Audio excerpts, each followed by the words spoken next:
तो एक लालू है और एक कालू है। तो नए मेहमान हमारे घर के, दो नए बैल। ओलों की बारिश आई तो उससे माँ ने जो बाउंड्री बना रखी थी वो सब बीच बीच में टूट गई है। बाय बाय खमोली और गाँव के सभी लोगों को मेरा फिर से एक बार बाय बाय। कि आजकल सवारी गाड़ी मिलना बहुत ज़्यादा मुश्किल है, इसीलिए बाइक तो चाहिए ही। मेरी ज़िंदगी के 5 कीमती साल मैंने श्रीनगर में ही बिताए हैं। पत्थर गिर सकता है यहाँ पे, तो यहाँ से जितना जल्दी हो सके उतना जल्दी निकलना होता है, लेकिन कैसे निकलें। तो यहाँ पर कम से कम बल 10 लाख पेड़ थे, तो सोचिए 10 लाख पेड़ कितने ज़्यादा होते हैं। तो यहाँ पर बहुत बड़ा स्टेशन होने वाला है रेलवे का, तो यहाँ पर हर जगह आपको धूल मिट्टी देखने को मिलेगी। बोटिंग की सुविधा भी यहाँ पर उपलब्ध हो गई है माँ धारी के मंदिर के जस्ट बगल में। हेलो दोस्तों, नमस्कार, क्या हाल चाल। मैं हूं प्रमोद रावत और आप सभी का स्वागत करता हूं एक और नई वीडियो में, एक नए शानदार ब्लॉग के साथ। दोस्तों सुबह के 8 बज रहे हैं और आज के ब्लॉग की शुरुआत हो रही है खेतों से, क्योंकि आजकल हमारे पहाड़ों में जो हल लगाने का काम है वो धुरसा फुर्सी से लगा हुआ है। पूरे गाँव के लोग खेतों में आज देखने को मिल रहे हैं वहाँ नीचे। बाकी हमारा जो हल लगाने का काम है वो लगभग पूरा हो ही गया है। एक छोटा सा खेत था तो यहाँ पर भाई साहब अभी हल लगा रहे हैं और यहाँ पर अपनी माँ क्या कर रही है? हाँ, तो जहाँ पे हल नहीं लग रहा है तो वहाँ पर माँ कुदाल से खोद रही है, उसको बोलते हैं खोमा खोड़ना। और हमारे घर के 2 नए मेहमान, हमारे यहाँ 2 बैल आप स्क्रीन पे देख सकते हैं। एक है कालू है, छोटे से बैल है, प्यारे प्यारे। हाँ, हल लगा रहे पूरे। तो एक लालू है और एक कालू है। तो नए मेहमान हमारे घर के 2 नए बैल। तो कुछ दिन पहले ही ये यहाँ पर आ गए थे, लेकिन मैं घर में था नहीं और इन्होंने मुझे बताया भी नहीं था, नहीं तो मैं आपको कल ही दिखा देता।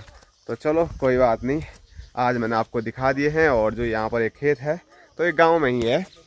ये देखो यहाँ पर हमारी टंकी है पानी की, बाकी सामने हमारा स्क्रीन पे आप छत देख सकते हैं।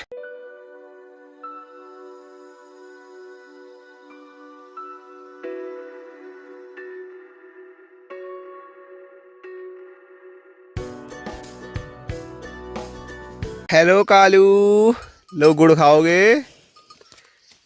हेलो लालू, तुम भी गुड़ खाओगे? हैं, और खाओगे? भाई साहब को धो नहीं हो रही है, बैलों को क्या खिलाना है? हैं, हाँ हाँ ठीक है जी, खाओ खाओ। फोन कर करके बुलाना पड़ा तेरे को यार, वीडियो बनाने आ, वीडियो बनाने है। परेशान कर दिया माँ ने तब से। कर उसको फोन, कर उसको फोन।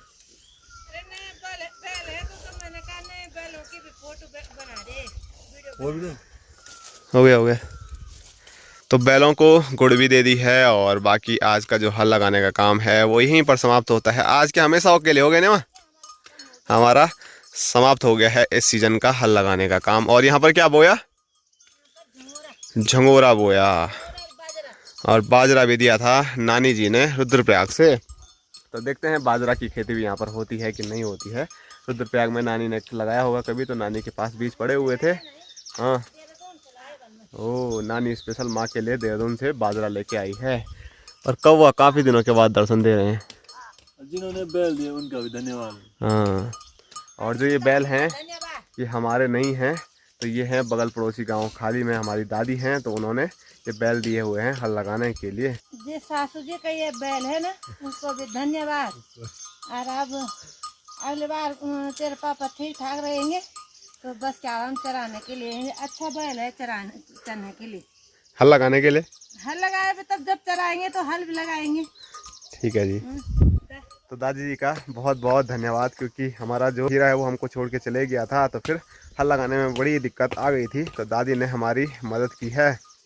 तो दादी का एक बार फिर बहुत बहुत धन्यवाद। और माँ बोल रही है, हाँ, दादी ने पहले भी बोला था किसी हमारे खतर वालों के कि बैल चाहिए तो बैल ले जाना। और हैया जी काफ़ी ज़्यादा थक गए हैं, इसीलिए टंकी पे सिर रख के। वो जो ये है ना नसड़ा, वो बहुत छोटा है, ऐसे झुकना पड़ रहा है उसके साथ। अच्छा, बाकी हैया को कैसे लगे बैल? बैल बहुत बढ़िया है यार, मज़ा आ रहा है हल लगाने में। हमारे बैल तेज हैं, ऐसे बैल मिल जाए तो मजा आएगा।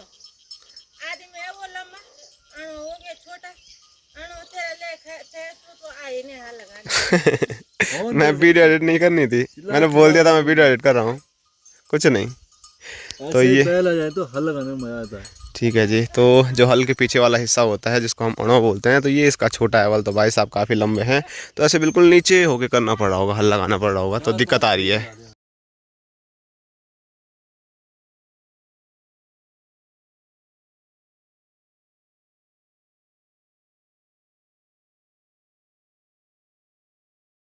और छत की जो हालत है वो स्क्रीन पे भी आप देख सकते हैं। परसों बहुत तगड़ी वाली ओलों की बारिश आई, तो उससे माने जो बाउंड्री बना रखी थी वो सब बीच बीच में टूट गई है। तो फिर से बाउंड्री बनाएंगे और पानी डालेंगे। वैसे 15 दिन तो हो ही गए हैं पानी डालते डालते, लेकिन आगे भी डालते रहेंगे जब तक इसका जो ढोल है, सेटरिंग है, वो खोला नहीं जाता है। और वो खोलेंगे हम पूरे 25 दिन में।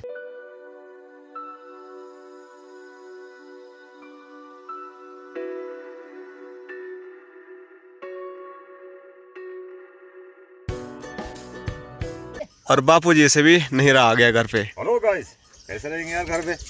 इतना काम चल रहा है खेतों का, हैं? कितना खानी है हम?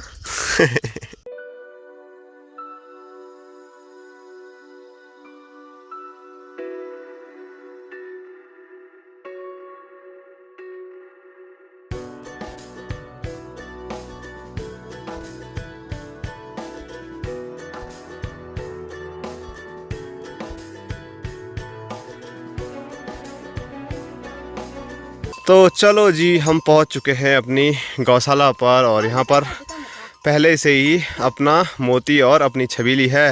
बाकी लल्लू और कल्लू भी यहाँ पर पहुँच गए हैं, जो कि अंदर जाने के लिए बिल्कुल भी तैयार नहीं है। और बाहर इनको रख नहीं सकते हैं क्योंकि धूप बहुत तेज़ है।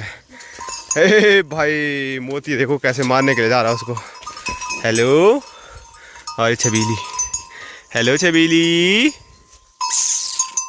ठीक है, बाय बाय, टाटा मोटू, बाय बाय। मिलते हैं छोटे से ब्रेक के बाद। Bye bye Dau ji. पैर छू। ठीक है, दूर से नमस्ते। पैर छू। ढंग से करे पेपर। हाँ। Okay, bye bye Bapu ji. Okay bye. फिर मिलते हैं छोटे से ब्रेक के बाद। बाय बाय खमोली और गाँव के सभी लोगों को मेरा फिर से एक बार बाय बाय। सुबह के 9 बज रहे हैं और अपने गांव खमोली से मेरी एक बार फिर तैयारी हो चुकी है कहीं दूर जाने की, शहरों की ओर। और मैंने सोचा था गांव आ गया हूं, 2-4 दिन गांव की दिनचर्या आपको दिखाऊंगा, गांव में क्या क्या हो रहा है वो दिखाऊंगा और थोड़ा आराम भी करूंगा। लेकिन किस्मत में आराम है ही नहीं, तो इसीलिए अब मैं फिर से जा रहा हूं कहीं। और कहाँ जा रहा हूं वो वीडियो में आगे आपको पता चलता रहेगा। फ़िलहाल गाँव को बाय बाय कर दिया है, माँ बापू जी को बाय बाय कर दिया है। अब निकलते हैं शहरों की ओर और अभी बहुत लंबा सफ़र है आज का।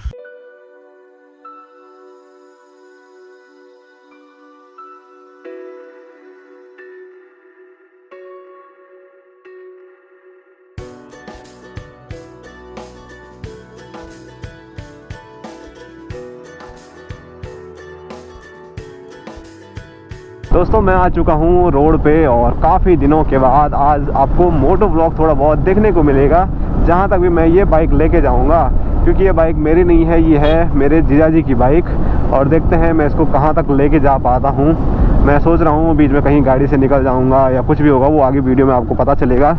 लेकिन काफ़ी दिनों के बाद मोटो व्लॉग बनाने को मिल रहा है तो अच्छा लग रहा है। नहीं तो जो मेरा गोप्रो है वो अंदर का अंदर पड़ा हुआ था।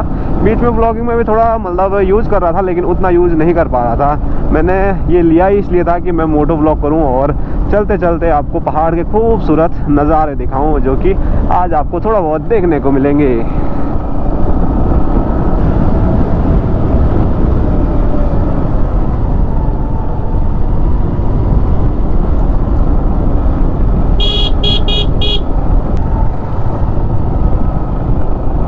अभी हम पहुंच चुके हैं दीदी के ससुराल रजनीश के गांव जगोट गांव में। और यहाँ पर थोड़ा हमको रुकना भी पड़ेगा क्योंकि आज मैं अकेला नहीं जा रहा हूँ, बल्कि मेरे साथ मेरा भांजा रजनीश भी जा रहा है।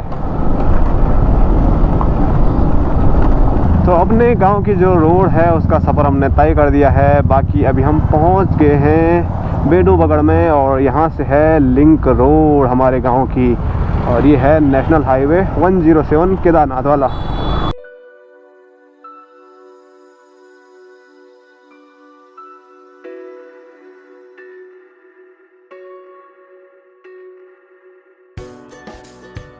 तो जीजाजी की जो बाइक है उसका आज का सफ़र यहीं तक आकाशमुनि तक रहने वाला है। और नीचे देखिए खूबसूरत सी मंदाकिनी नदी कलकल करते हुए आगे की ओर बढ़ रही है।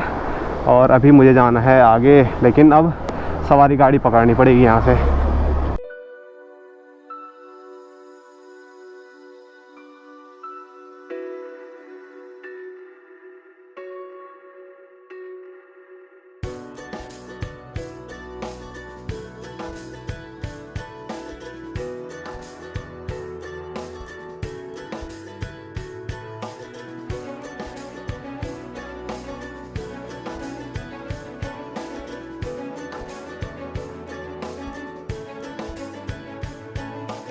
अगस्त्यमुनि से सवारी गाड़ी में मैं पहुंच गया हूं रुद्रप्रयाग, और अभी यहां से मैं आगे इस वाली गाड़ी से जाने वाला हूं। और ये वाली जो गाड़ी है वो है भैया की, तो भैया का रुद्रप्रयाग में यहाँ शोरूम है, तो इनकी गाड़ी लेके जा रहा हूं मैं। मिलते हैं फिर, है ठीक है, जल्द मिलते हैं, ठीक है, ओके बाय बाय।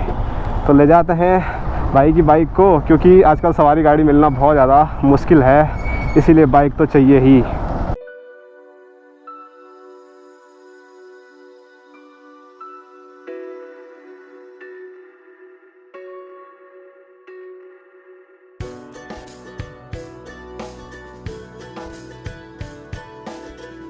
दोस्तों ये जगह है नरकोटा, और यहाँ पर आने वाले टाइम पे जब रेलवे का काम पूरा हो जाएगा तो यहाँ पर बहुत बड़ा स्टेशन होने वाला है रेलवे का। तो यहाँ पर हर जगह आपको धूल मिट्टी देखने को मिलेगी, क्योंकि यहाँ पर बहुत तगड़ा वाला काम चल रहा है रेलवे का।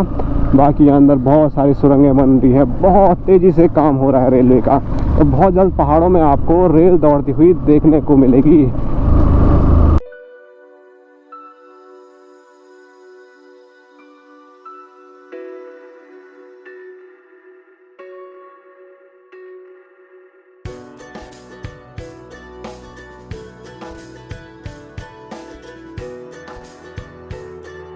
और अभी मैं पहुंचा हूं सिरोबगढ़ पे, और सिरोबगढ़ इस पूरे हाईवे का एक डेंजर जोन है। मानसून के टाइम पे तो यहाँ पर ऊपर से पूरी पहाड़ी खिसक के नीचे रोड पे आ जाती है।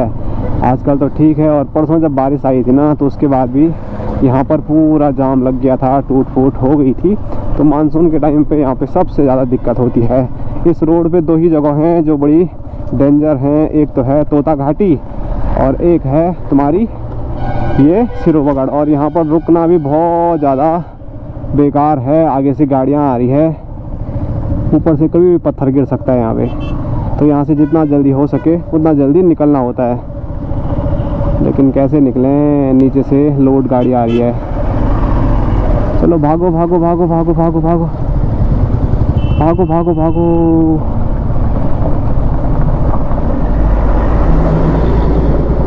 अभी मैं आपको सिरोबगढ़ के बारे में बता रहा था, तो सिरोबगढ़ के जस्ट आगे से एक नया बड़ा सा पुल बन रहा है, वो सामने आप देख सकते हैं। तो आने वाले टाइम पे भविष्य में यहाँ से रूट चेंज हो जाएगा पूरा, क्योंकि सिरोबगढ़ पे बहुत सारा पैसा लग गया है सरकार का, लेकिन कुछ भी रिजल्ट नहीं आ रहा है।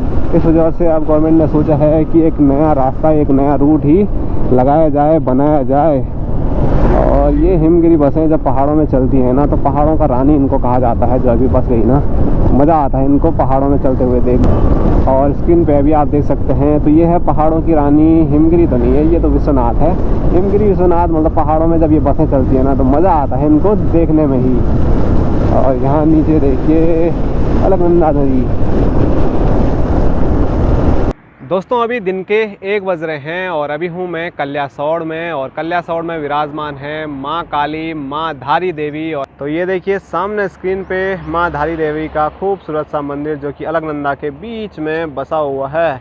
और यहाँ दिखाऊं तो जो अलकनंदा नदी है, आजकल उसका जो पानी है वो मटमैला हो गया है, क्योंकि पहाड़ों में बारिश शुरू हो गई है। हर दिन शाम को थोड़ा बहुत बारिश हो रही है, तो कहीं लैंडस्लाइड हो रहा होगा, तो वो पानी पूरा मटमैला टाइप का हो गया है।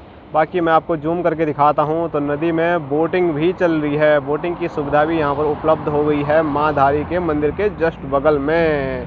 और यहाँ दिखाऊँ तो बाहर की जो गाड़ियाँ हैं वो बहुत ज़्यादा देखने को मिल रही है रोड पे। मतलब यातायात जो चल रहा है यात्रा का, वो बहुत तगड़ी यात्रा चल रही है भाई। तो थोड़ा यहाँ पर माँ धारी के दर्शन हमने किए, आप लोगों को कराए दूर से। बाकी बहुत जल्द नज़दीक से भी आपको दर्शन कराएंगे। अभी हमको बहुत दूर आगे जाना है, वहाँ पर कुछ काम है, जल्दी पहुँचना है, तो इस वजह से दूर से ही दर्शन कराए। तो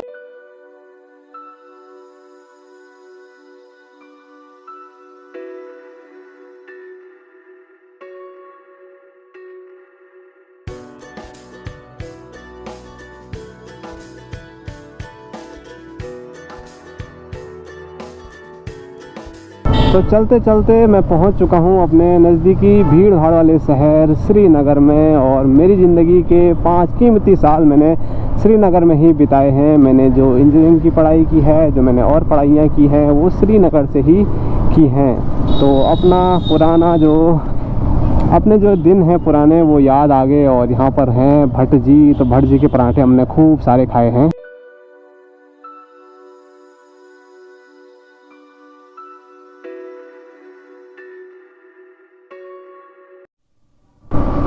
पौड़ी 29 किलोमीटर, कोटद्वार 135, ऋषिकेश 94। तो ऊपर के लिए जो रूट जाता है वो जाता है पौड़ी के लिए, बाकी हमको इस वाले रूट पे जाना है, ऋषिकेश वाले रूट पे। तो ये है जी कीर्तिनगर पुल। और कीर्तिनगर के साथ भी मेरी काफ़ी यादें जुड़ी हुई है, क्योंकि मैं जब श्रीनगर में रहता था तो आर्मी की तैयारी करता था। तो रनिंग करते करते मैं श्रीनगर से आता था कीर्तिनगर, और फिर यहाँ से वापसी फिर श्रीनगर जाता था। तो सुबह सुबह मेरा यही रूटीन रहता था कि श्रीनगर से रनिंग करते करते यहाँ पहुँचो, और फिर यहाँ से वापसी श्रीनगर जाओ, और फिर वहाँ पर मैदान में एक्सरसाइज करके अपनी बॉडी को फिट रखता था मैं। और आर्मी के लिए बहुत सारी तैयारियां मैंने श्रीनगर गढ़वाल से की है, लेकिन हो नहीं पाया मैं आर्मी में, क्योंकि मैंने आपको बताया था मेरे दांत में प्रॉब्लम थी कुछ, तो मुझे बाहर कर दिया गया मेडिकल में।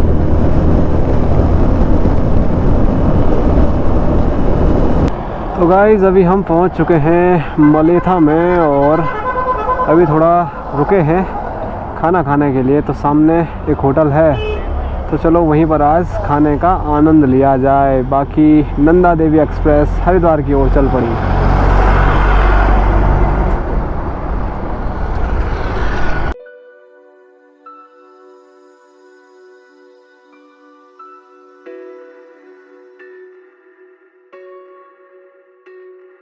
अभी हमने मस्त खाना खाया और उसके बाद हम आगे निकल चुके हैं, लेकिन ज़्यादा दूर हमको आज अब आगे नहीं जाना है। मलेथा में ही कोई जानने वाले हैं, तो आज उन्हीं के यहाँ पर रुकने का प्रोग्राम है।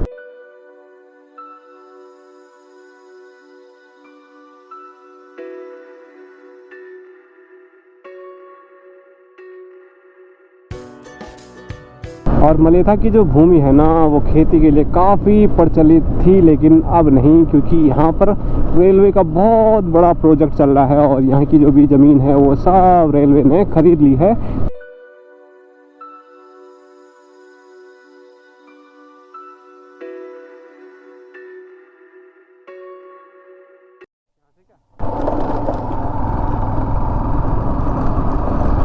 तो ये है जी रेलवे का प्रोजेक्ट, तो हमको यहीं अंदर जाना है।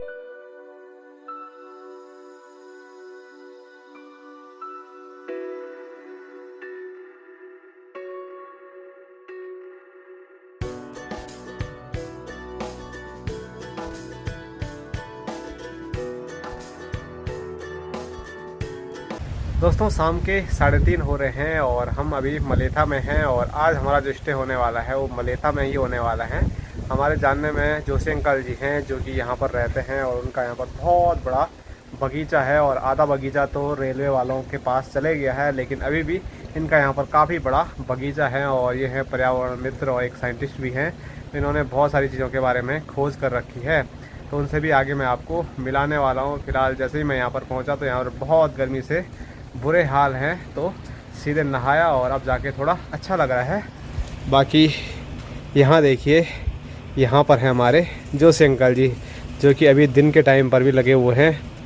अंकल जी हेलो। हेलो हेलो भाई, हेलो हेलो भाई, क्या हाल चाल? बढ़िया बढ़िया, अच्छा लग रहा है? हो सब बढ़िया। ठीक है, अभी तुम जारी रखो, मैं जरा खेत में जा रहा हूँ। जी जी जी जी बिल्कुल। बढ़िया। तो अंकल जी ने मतलब लंबा चौड़ा बगीचा यहाँ पर रखा हुआ है, और जैसे मैं बोल रहा हूँ ना, आधा पूरा रेलवे में चले गया है, तो बड़ी समस्या उत्पन्न हो गई है। नहीं तो यहाँ पर इतने सारे पेड़ थे ना, क्या बताएं भाई। ये देखो जो पहाड़ी कागजी होती है वो इस साइड को है, आगे भी बहुत सारी चीज़ें, आम है, इधर सहतूत के बहुत आगे तक, मतलब पूरा इनका ही एरिया है। और इसी के ठीक सामने जो रेलवे वालों ने ले लिया है, तो वहाँ पर भी मैं आपको लेके जाऊँगा। तो यहाँ पर कम से कम बल 10 लाख पेड़ थे, तो सोचिए 10 लाख पेड़ कितने ज़्यादा होते हैं। तो इन्होंने यहाँ पर इतनी चीज़ें कर रखी थी, और अभी भी लगातार कर ही रहे हैं, और इनको इतने अवार्डों से सम्मान कर रखा है ना देश विदेश में, क्या बताएं, शायद आप में से कोई लोग अगर जानते हैं इनको तो कमेंट करके आप बता सकते हैं। तो जिस रूम में हम रुके हुए हैं तो यहीं पर देखिए कितने अवार्ड हैं। यहाँ पर अवार्ड ही अवार्ड आपको दीवारों पर देखने को मिलेंगे, बाकी सामने यहाँ से लेकर यहाँ तक।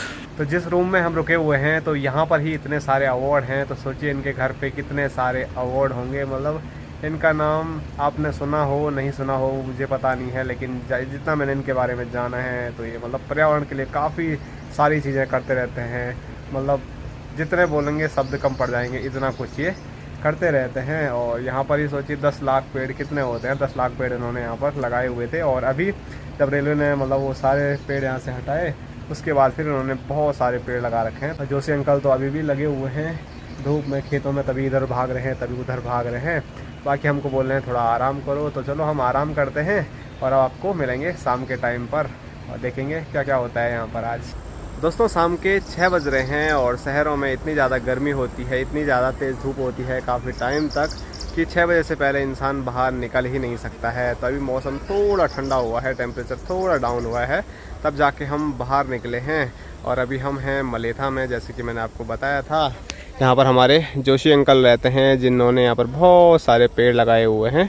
तो इस साइड मतलब सब सहतूत के पेड़ हैं और सहतूत काटने के लिए ही अंकल जी अभी यहाँ पर आए हुए हैं। सामने आप देख सकते हैं यहाँ पर अंकल जी हैं। अंकल जी ने गाय भी पाल रखी है तो उनके लिए सहतूत की जो घास है वो लेके जा रहे हैं यहाँ से। तो हमने सोचा थोड़ा हम भी देख आएँ। तो अभी जो ये रेलवे लाइन है ना ऋषिकेश टू कर्णप्रयाग वाली, तो यहाँ पर सबसे बड़ा स्टेशन बनने वाला है इसका मलेथा में। तो थोड़ा यहाँ पर देखते हैं चारों साइड और बाकी अंकल जी का इंतज़ार करते हैं। अंकल जी जैसे ही आते हैं तो अंकल जी के साथ वापसी चलते हैं, क्योंकि अकेले हम नहीं जा सकते हैं। अंकल जी ने बहुत सारे कुत्ते पाल रखे हैं, लगभग 5-6 कुत्ते हैं। तो अगर वो बाहर पे होंगे और अंकल जी हमारे साथ नहीं होंगे तो हमारे लिए घातक सिद्ध हो सकते हैं।